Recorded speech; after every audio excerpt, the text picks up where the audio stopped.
Svaki roditelj želi da mu dete bude srećno, uspešno u životu, da zadrži radost učenja i potencijal genijalnosti koje svako dete ima.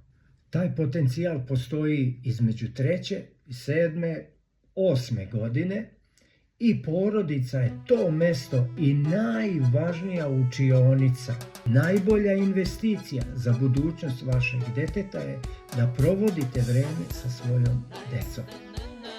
Ja sam učitelj Joca i moje 35-godišnje iskustvo u direktnom radu sa decom je potvrdilo način i sredstvo sa kojim se garantovano može to uraditi. Da vaše dete uđe sa životnom prednošću u znanju, razmišljanju, mišljenju, u bogatstvu rečnika, tačnosti i brzini čitanja, brzo čitanje to je brzo učenje, i donošenje najkvalitetnijih odluka za čitav život.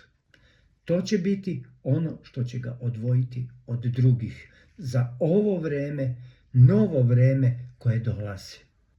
To možete uraditi samo sada i odmah. Ne smete propustiti taj moment između 3. i 7. godine. Vi ste odgovorni i kreatori budućnosti svoje dece. Dođite da vas provedem kroz metodu da vidite kako je to moguće i jednostavno ostvarivo. Predavanje će biti održano u sredu 22. aprila u 18 časova u biblioteci u Sremskoj Mitrovici. Dođite, čeka vas učitelj Joca.